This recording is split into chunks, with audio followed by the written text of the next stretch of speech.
All right, after your steering wheel play, you're going to point out your key, ignition, accelerator, and service brake. Both worked on the way over here. Your park brake release, parking brake, the knob here for the headlights, and another knob here for the driver's dome to turn high or low. You have the 4 buttons here for your digital panel. And next I'm going to read off the warning lights on the dash. Okay, you got the seat belt, airbag, parking brake, ABS light,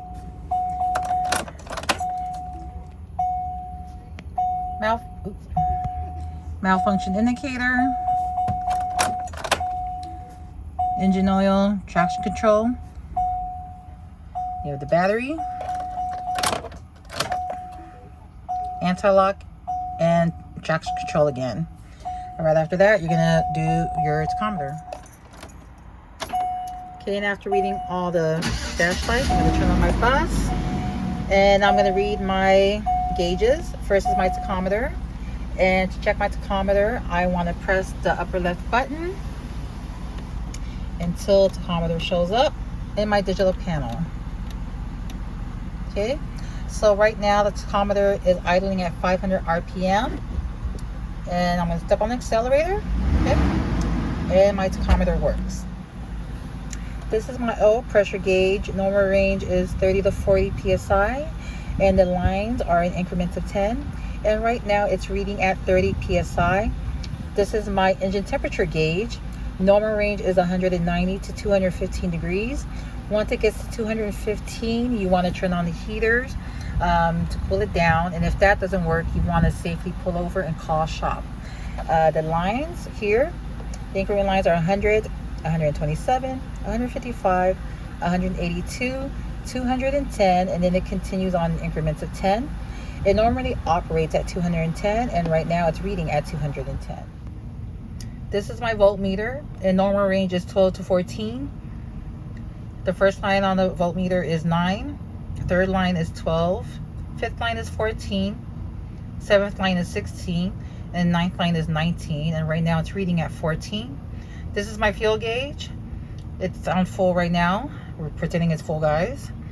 And when leaving the yard, you want to make sure you have half a tank of gas or more. This is my speedometer and worked on the way over here. And my gear shift selector is park, reverse, neutral, drive, manual, and first gear. I'm putting it in manual. I have my upshift and downshift here on this lever. And the gear range for first gear is 0 to 15 miles per hour. Second gear is 15 to 25.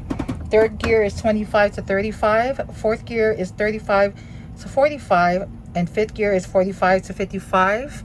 55 plus for sixth gear, but buses shall not exceed 55 miles per hour.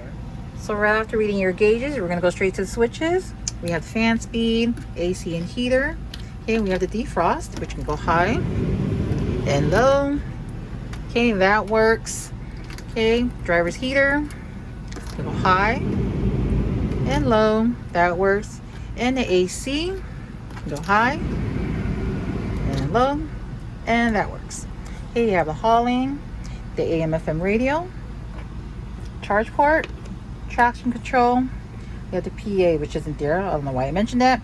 The USB port and an outlet. Okay, you have a two-way radio and a speaker. Yeah, I have my 2 mirror adjusters for my flats and convex, my mirror heater, indicator works, my ID marker for clearance lights, my noise cancellation, my AC for the rear can go high and low, and the air vent switch for my air vent works, and the fan, auxiliary fan, goes on high and low, and for the noise cancellation, okay, and it works. My amber switch, override switch with the indicators, my rear heater, high, low, and works. My door switch opens, and my step-well light works, and it closes. My emergency exit indicators, my interior lights, count them, guys, 1, 2, 3, 4, all 4 work. My driver's dome works. Right after my switches for the upper panel, I'm going to start my brake test. So the first thing I'm going to do, I'm going to turn off the engine. Then I'm going to apply the service brake about 3 to 4 times. 3 and 4. I want to hold it down firmly, then start my engine. And as soon as I start my engine, I do want to feel the service brake push up against my foot slightly, about a 1/4 inch or more. I did feel a little kickback, so this indicates that the booster is working. Next, I want to check my parking brake. So I'm going to apply the parking brake. It's probably already applied, but make sure it's applied, guys. Then I'm going to put it in drive. I'm going to let go of the service brake, and the parking brake holds. Next, I'm going to check my service brake by applying the service brake, releasing the parking brake, and the service brake hold. Next, I'm going to reapply my parking brake, and my parking brake warning light does work on the dash. Then I'm going to put it in the park position. Okay, I did 2 rolling stops with my service brake, one soft and one hard. I was checking for any pulling or grabbing to the left or right, which should indicate that the brakes are out of adjustment. And my 2 rolling stops were good. Okay guys, do not forget this part. This is very important. We're going to do our deactivate our child checkmate, okay? So go ahead and turn off the bus. Okay, we all do this differently. All right. And when deactivating the child checkmate, I'm going to look for any students or any of their belongings. Okay, ignore this. In every seat. And you guys make sure you look left and right in every seat when you're doing this with Elaine. You do not rush this part. Okay, we're looking for any children or their belongings. Okay, I'm going to go ahead and press the button to deactivate the child checkmate. And when I walk back to the front, I'm going to check the floor. Again, I'm looking for any children or any of their belongings. Okay, guys. Please be thorough when you are doing this.